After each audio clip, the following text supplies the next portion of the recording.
So I'm here in Brooklyn with the legendary Michael Angelo Batio. Thank you so much for taking the time out to talk to me tonight. I really appreciate it.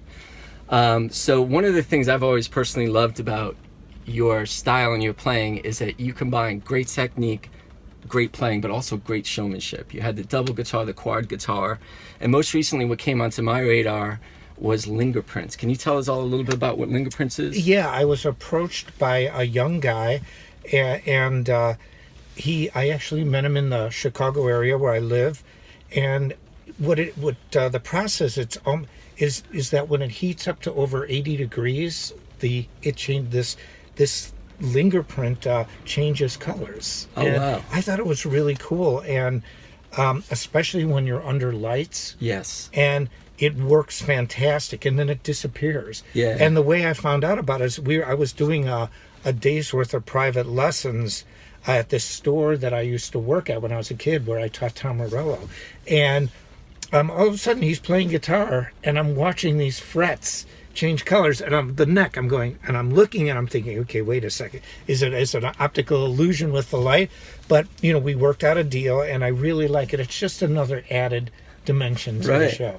And they work great. They're literally stickers that are spaced for different for Gibson scale, Fender scale. You just place them over your existing fretboard, and they work perfect. Fantastic. Yeah. Another thing I wanted to ask you about, a lot of people were really excited. I guess 2 years ago there was a lot of talk about Nitro. Yeah. And you guys did a fantastic song with Victor Wooten on bass and Chris Adler on drums. Mm-hmm. Are you guys still doing a full album, or is that on the back burner? It's gone. It's gone? I'm best friends with Jim Gillette, and we're like brothers. Right. And we never had an argument. Even back in the old days, our Nitro didn't break up because we got mad at each other. It's the grunge era. Right. Young hair metal bands, all of us from LA were considered old-fashioned. By like 21, right? yeah. And here, our singer's 22 years old, and he's passé, And it was just timing, And then, Jim went on to do fantastic in real estate, and I went on to continue my career.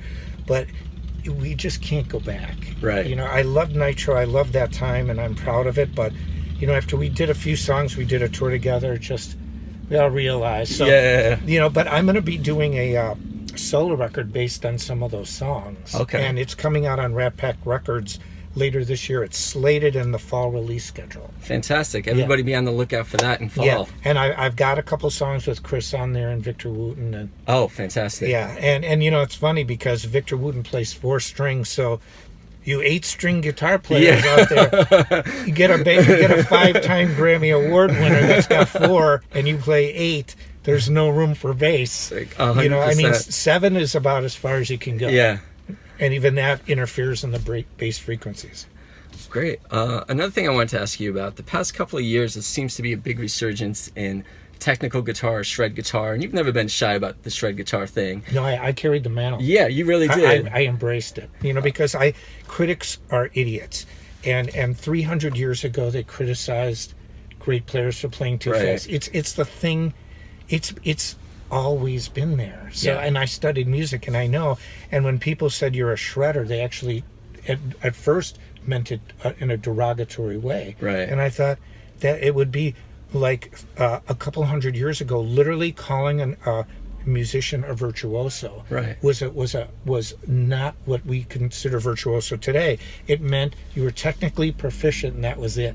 Extremely. Right. It was almost saying like, oh, you just play fast. Yes. And so, but I was voted the #1 shredder, and I was like, I know. Why that's not? a badge of honor. If that means that I practiced hard and I worked on my craft, and I've got a full tour schedule and did thousands of shows, bring it on. Bring it on. Are there any newer players that are on your radar that you've seen where you're like, wow, this person's really doing something unique? Or I watch. I'm of the Instagram age too. I don't even like watching videos more than a minute.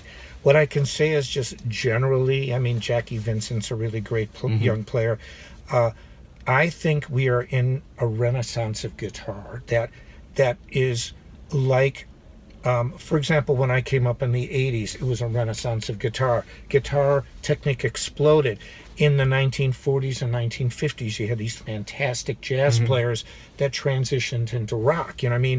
But before Jimi Hendrix, the guitar players that played with Elvis in those 50s bands were primarily jazz players. They were actually technically way better than the guys that came right after him. So, but I would say there's too many to name, but I can tell you this. The generation, and I think much of it is 25 and under, they are playing guitar like I've never seen before. I think it's fantastic. I really do. I'm really 100%. happy about it. And it helps me because I'm still the legend, you know, and I'm still riffing, you know. So the young players can look at somebody like me and say, "Man, look at him. He's been playing at a super high level his whole life. He's still out there doing it. That means I can do it too." Right. I recently rewatched the movie Shock 'Em Dead, which I'm a huge fan of horror movies, and that's almost like a horror comedy. It's a campy horror movie. Yeah, that you have some great scenes in. Are you a fan of that genre, and how did that all come about? Well, they asked me to do it. In fact, the movie was written around my guitar playing. They wanted me to be the lead in the movie too, act in it. Right. And they said, "Oh, do a reading for it." So I was in Nitro. Our second album was finished recording. I mean, you know, I'm signed to a major label. We just came off of a really successful tour and record. And I said, okay, I'll do a reading. I didn't know a reading really meant a screen test. Right. I've never taken an acting lesson in my life, taken one. So I did a really horrible reading. It was almost funny. It was a scene in the jacuzzi where the person that got possessed to be the world's greatest guitarist has to kill people to live. That's right. And he's got this hot chick in a jacuzzi, and he's ready to kill her. And I'm thinking, well, that's the last thing I would do with a beautiful woman in a jacuzzi. And I did the, you know, I know you are, you know, I read it so badly, but they said, don't worry, we have you as the devil. You are the demon. And it was fantastic. I had a good time. You know, the people were really cool to work with. And I did the reading in front of William. I don't know how to pronounce his last name, but he directed the original Exorcist. Oh, wow. Yeah, so there were some serious people there that were involved. And it was a made-for-cable movie. Yeah. You know, it's great. It's fantastic. I love it. Thanks. The last thing I wanted to say is it is the 35th anniversary of This Is Spinal Tap. And as a musician that's been out here touring forever, besides your drummer imploding, what is the most Spinal Tap moment you've had on tour? Well, I've actually had a lot of them. And one of the things that was one of the funniest things, I mean, I've gotten lost going to a stage like Spinal Tap. I've never had Stonehenge, but I visited the real Stonehenge in the inner circle. But one of the funniest things is I was in Italy, and we were on tour. It was me and this tour manager, this young guy. We get lost trying to find our car in the hotel. We're walking around a half an hour. I go, dude, take the elevator to lobby. No, I know where we're going. We were walking around and we got lost in a hotel.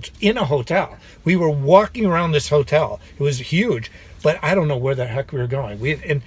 And I'm following him and I'm trying to tell him, listen, we can get out of this pretty simply. Let's find an elevator, go back up to the lobby, ask somebody. No, I know. So I've gotten lost in elevators. I was in Trinidad, and if anybody knows Trinidad, they're basically people from India that dress like Rastafarians and smoke more weed than you can possibly imagine. Right. I don't get high. And we actually were taking a car to the airport, and the driver was so stoned he took us to the wrong airport. We missed our flight. Amazing. But I love Trinidad. I love the people there. Are great. But it was just funny. I mean, I have 100 stories like that, just crazy. Right. Well, Michael, I certainly appreciate your time and inviting me into your car to do this interview. Ladies and gentlemen, the humble, the magnificent, the legendary Michael Angelo Batio. Thanks. You want to hear one more funny road story? Please. Okay, this involves the F word. Sometimes I say it, but, you know, in clinics and things I never do. I was with Carmine Appice, and everybody that knows about Jeff Beck and Rod Stewart knows Carmine is a world-famous drummer. He's done it all. And anyway, so I've done a lot of shows with Carmine over the years. And we were in Guatemala, and we were doing a big show. It was me, Carmine, and the former owner of Dean Guitars, Elliot, the one that passed away a couple of years ago. His son now runs the company. Anyway, it was hot as heck. It was like 90. Whoops. Uh-oh. Okay, anyway, the lights go off in the vehicle because it's raining. Anyway, so what happens was it's like 95 degrees in this dressing room, super hot, and the security people are there. And Carmine's like, give me a fan. I need a fucking fan. Get me a fucking fan.